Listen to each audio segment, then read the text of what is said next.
অনেক সেজে গুজে আসলাম, দেখো তো আমাকে কেমন লাগছে। মোটামুটি, কম খারাপ নয়।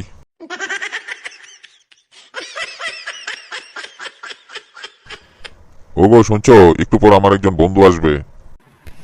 তুমি একটা গাদা বোকার হদ্দ কোথাকার, করেছো কি? দেখো না ঘরের কি অবস্থা, ভাঙ্গা ফুলদানি, কাচের প্লেট, ঝাড়ু, ঘর জুড়ে সব ছড়িয়ে ছিটিয়ে আছে। এই জন্যই তোকে আসতে বলেছি। গর্দভটা বিয়ে করার কথা ভাবছে, এগুলো দেখলে তার বিয়ে করার শখ মিটে যাবে।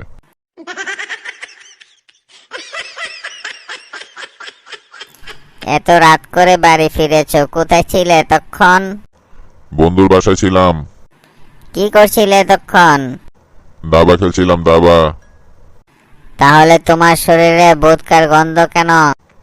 তবে কিসের গন্ধ থাকবে? দাবার গন্ধ।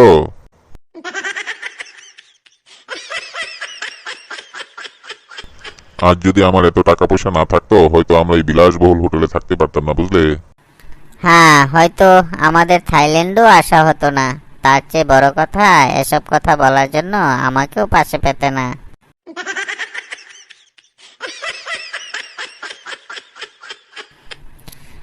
কখনো ভেবে দেখেছো আমি একদিন মরে যাব? না না, কি যে বলো, তুমি মরে গেলে আমিও যে মারা যাব। কিন্তু কেন, কেন তুমি মারা যাবে? কারণ আমি এত আনন্দিত হব যে আমি এত সহ্য করতে পারবো না, মারাই যাব।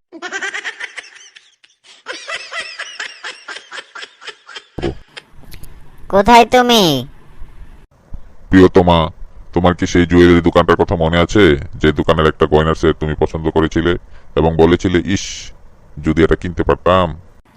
হ্যাঁ প্রিয়তম, হ্যাঁ প্রিয়তম, মনে আছে মনে আছে। আমি সেই জুয়েলারি দোকানের ঠিক পাশের দোকানে বসে চা খাচ্ছি, বুঝছো।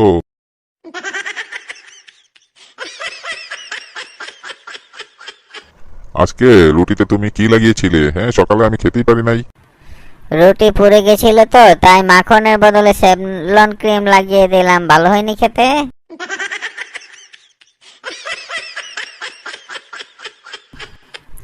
কি ব্যাপার, আয়নার সামনে অতক্ষণ ধরে দাঁড়িয়ে কি দেখছো? এই ভদ্রলোককে খুব চেনা চেনা ঠেকছে, কিন্তু কোথায় দেখেছি কিছুতেই মনে করতে পারছি না, বুঝেছো।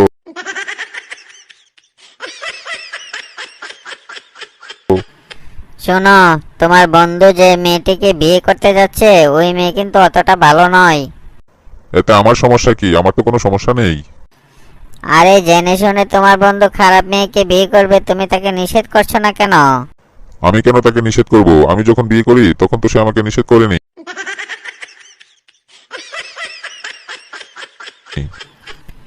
আজকে মার্কেটে ঘুরতে ঘুরতে অনেক রাত হয়ে গেল, তাই না? আচ্ছা দেখো দেখো দেখো, দেখো তাকিয়ে দেখো, চাঁদটা কত সুন্দর। চাঁদ সুন্দর হলে কি হবে? আমার কাছে রিক্সা ভাড়া বাদে আর একটা টাকাও নেই, বুঝেছো।